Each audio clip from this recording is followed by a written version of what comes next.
ایک دن آپ صلی اللہ علیہ وسلم مدینہ میں احد کے پہاڑ پر کھڑے تھے اور ان کے ساتھ اسلام کے 3 بڑے خلیفہ ابو بکر، عمر اور عثمان رضی اللہ تعالیٰ عنہ بھی تھے۔ لیکن اچانک ایک زلزلہ آیا اور احد کا پہاڑ ہلنے لگا اور آپ صلی اللہ علیہ وسلم نے کہا، اے احد کے پہاڑ رک جا، تیرے اوپر ایک نبی، ایک صدیق اور 2 شہید کھڑے ہیں۔ اس حدیث کے بعد آپ صلی اللہ علیہ وسلم فوت ہو گئے، لیکن حضرت عمر اپنی پوری زندگی ان کی یہ بات بھول نہیں سکے۔ اسی لیے اپنی پوری خلافت میں حضرت عمر ایک بہت ہی عجیب دعا مانگا کرتے تھے کہ یا اللہ مجھے شہادت کی موت دے، لیکن شہادت بھی ایسی جو رسول اللہ صلی اللہ علیہ وسلم کے شہر مدینہ میں ملے۔ حضرت عمر کی یہ دعا سن کر لوگ ان سے پوچھتے تھے کہ ایسا کیسے ہو سکتا ہے؟ اب تو عرب میں ساری جنگیں ختم ہو چکی ہیں اور مدینہ دنیا کی سب سے سیف سٹی ہے، تو یہاں پر آپ کو کوئی کیسے شہید کرے گا؟ لیکن حضرت عمر کہتے تھے کہ اگر اللہ نے چاہا تو ایسا ہو کر رہے گا۔ لیکن حضرت عمر کی شہادت دنیا کا کوئی چھوٹا موٹا ایونٹ نہیں تھا، کیونکہ شہید ہونے سے پہلے حضرت عمر نے دنیا کی سب سے بڑی ایمپائر بنائی تھی۔ اتنی بڑی ایمپائر کہ آدم علیہ السلام سے لے کر حضرت عمر تک اس سے بڑی ایمپائر کوئی نہیں بنا سکا تھا۔ مطلب حضرت عمر رضی اللہ عنہ کی empire Alexander the Great, Julius Caesar اور ایون فرعونوں سے بھی بڑی ایمپائر تھی۔ لیکن آج افسوس کی بات یہ ہے کہ مسلمانوں کے علاوہ پوری دنیا حضرت عمر کو صرف عمر کہتی ہے۔ ایون گوگل میں بھی انہیں صرف عمر کہا جاتا ہے، لیکن الیگزینڈر کو آج پوری دنیا الیگزینڈر دی گریٹ کے نام سے یاد کرتی ہے۔ حالانکہ الیگزینڈر کی ایمپائر حضرت عمر کی خلافت کے سامنے کچھ بھی نہیں تھی۔ حضرت عمر کی خلافت کا یہ ریکارڈ اگلے کئی صدیوں تک کوئی نہیں توڑ سکا، لیکن آخر 600 سال بعد ایک بادشاہ نے ان کا ریکارڈ توڑ دیا، جسے ہم سب بہت اچھی طرح جانتے ہیں۔ ناؤ حضرت عمر کی خلافت کے سب سے بڑے کاموں میں سے ایک فرعونوں کے ملک ایجپٹ کو فتح کرنا تھا، جو اس وقت کی دنیا کا سب سے پاورفل اور رچ علاقہ تھا۔ لیکن اب جب مسلمانوں کی ساری اٹینشن ایجپٹ کی طرف تھی، وہاں پرشین بادشاہ کو تھوڑا ریلیکس ہونے کا ٹائم ملا اور اس نے اس ٹائم کو یوز کر کے اپنے سارے جنرلز اور لوگوں کی طرف آخری لیٹرز بھیجے اور ان سب سے کہا کہ اگر اب بھی تم لوگ نہیں جاگے تو عمر ہماری اس 800 سال پرانی پرشین ایمپائر کو ہمیشہ کے لیے ختم کر دے گا۔ جس کے بعد پرشین ایمپائر کی عوام اپنی تلواریں اٹھا کر ہر طرف سے ایک بہت بڑی فوج بنانے لگی اور مسلمانوں سے آخری جنگ کے لیے تیار ہونے لگی۔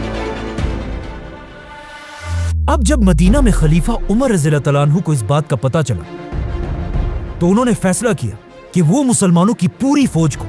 ایک جگہ جمع کر کے پرشین ایمپائر سے آخری لڑائی کے لیے بھیجیں گے۔ لیکن ایسا کرنے سے ان کے ایک بہت بڑے منسٹر علی رضی اللہ تعالیٰ عنہ نے انہیں روک دیا اور کہا اگر ہم مسلمانوں کی پوری فوج کو ایک جگہ جمع کریں گے تو کہیں ایسا نہ ہو کہ رومن ایمپائر دوبارہ ہم پر حملہ کر دے۔ حضرت علی کی یہ بات خلیفہ عمر رضی اللہ تعالیٰ عنہ کو بہت پسند آئی، تو حضرت عمر رضی اللہ تعالیٰ عنہ نے اپنی رائے چھوڑ کر حضرت علی کی رائے مانی اور ہر علاقے سے چھوٹی چھوٹی فوجیں جمع کر کے پرشین ایمپائر پر آخری حملہ کیا۔ اس طرح مسلمان ایک بار پھر پرشین ایمپائر کے بہت سارے قلعوں کو فتح کرنے لگے، جن میں سے ایک قلعے کی سٹوری سمجھنا بہت ہی امپورٹنٹ ہے، کیونکہ اس قلعے کے لیڈر کا نام تھا ہرمزان، جو اس وقت پرشین ایمپائر کا سب سے طاقتور جنرل تھا۔ اسی لیے ہرمزان کی سٹی کو مسلمانوں نے بہت ہی مشکلوں سے فتح کیا، لیکن یہ سٹی فتح کرتے ہی ہرمزان مسلمانوں کی فوج سے بھاگنے لگا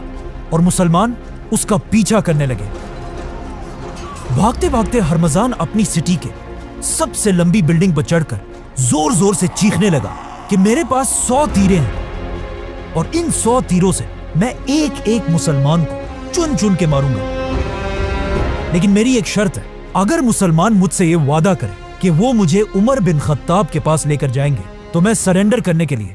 تیار ہوں۔ تو مسلمانوں نے کہا ٹھیک ہے، اس میں کون سی بڑی بات ہے۔ تو انہوں نے ہرمزان کو پکڑا اور اسے سیدھا مدینہ میں خلیفہ کی طرف روانہ کیا۔ ہرمزان پہلی بار مدینہ میں داخل ہوا اور اس کا خیال تھا کہ خلیفہ عمر کا ایک بہت بڑا محل ہوگا اور باقی بادشاہوں کی طرح ایک بہت بڑے دربار میں بیٹھے ہوں گے، لیکن وہ یہ دیکھ کر حیران رہ گیا کہ دنیا کا اتنا بڑا بادشاہ ایک سادہ سی بلڈنگ میں زمین پر آرام فرما رہے تھے۔ کہا جاتا ہے یہ دیکھ کر ہرمزان نے پوچھا بھی کہ خلیفہ کے گارڈز کدھر ہیں؟ تو اسے بتایا گیا کہ خلیفہ عمر کو ان چیزوں کی ضرورت نہیں ہوتی۔ لوگوں نے حضرت عمر رضی اللہ تعالیٰ عنہ کو اٹھایا اور انہیں کہا کہ یہ پرشین امپائر کا بہت بڑا جنرل آپ سے ملنے آیا ہے، لیکن حضرت عمر نے کہا کہ میں تب تک اس سے بات نہیں کروں گا جب تک اس نے یہ بادشاہوں والے کپڑے پہنے۔ جاؤ اور اسے بدل کر آؤ۔ جب ہرمزان اپنے کپڑے بدل کر بالکل عام انسان کی طرح حضرت عمر کے سامنے پیش ہوا، تب حضرت عمر نے اسے اپنے پاس آنے کی اجازت دی، لیکن اس ہرمزان کی وجہ سے پہلے ہی اتنے مسلمان شہید ہو چکے تھے کہ حضرت عمر اسے سزائے موت دینے کا ارادہ کر چکے تھے۔ لیکن آتے ہی ہرمزان نے کہا کہ مجھے پانی پلایا جائے۔ جیسے ہی اسے پانی دیا گیا تو ہرمزان نے وہاں سب کے سامنے حضرت عمر سے کہا کہ مجھ سے وعدہ کریں جب تک میں اس پانی کو نہ پیوں تب تک مجھے کوئی قتل نہیں کرے گا۔ جیسے ہی حضرت عمر نے ہرمزان کی بات مان لی، ہرمزان نے وہ پانی زمین پر پھینک دیا اور کہا میں نے تو پانی پیا ہی نہیں، بلکہ یہ پانی تو اب میں کبھی پی ہی نہیں سکتا، اور اب آپ کے وعدے کے مطابق مجھے کوئی نہیں مار سکتا۔ جس کے بعد ہرمزان نے جلدی سے اسلام قبول کر لیا اور اس طرح مدینہ میں اپنی جان بچا لی۔ حضرت عمر نے بھی یہ دیکھ کر ہرمزان کو معاف کر لیا، لیکن انہیں پتا تھا کہ ہرمزان کوئی عام انسان نہیں ہے، بلکہ پوری پرشین امپائر کا آرمی چیف ہونے کی وجہ سے ہرمزان کو اس امپائر کے ایک ایک کونے کا پتا تھا۔ اسی لیے حضرت عمر نے ہرمزان کو مدینہ میں رہنے کی اجازت دی، بلکہ پرشین امپائر کے خلاف اسے اپنا ایڈوائزر بھی بنایا۔ لیکن حضرت عمر کو اس بات کا پتہ نہیں تھا کہ ایک دن یہی ہرمزان ان کی شہادت میں ایک بہت بڑا رول پلے کرے گا۔ آرمی چیف ہرمزان کی گرفتاری کا جب پرشین بادشاہ کو پتا چلا تو اسے بہت غصہ آیا، کیونکہ یہ پرشین امپائر کے لیے ایک بہت بڑی بے عزتی تھی۔ تو انہوں نے اور تیزی سے اپنی فوج کو جمع کرنا شروع کیا اور آخر پوری پرشین امپائر سے ایک بہت بڑی فوج جمع کر کے ایران کی سٹی نہاوند میں مسلمانوں سے آخری جنگ لڑنے کے لیے تیار ہو گئے۔ اب یہاں پہ تھوڑی کنفیوژن ہے کہ پرشین فوج کے جمع ہونے کی خبر حضرت عمر تک کس نے پہنچائی؟ پرانے گورنر سعد بن ابی وقاص نے یا نئے گورنر عمار بن یاسر رضی اللہ تعالیٰ عنہ نے، جو ایک بہت بڑے صحابی تھے اور ان کے ماں باپ نے سب سے پہلے اسلام کے لیے اپنی جان دی تھی۔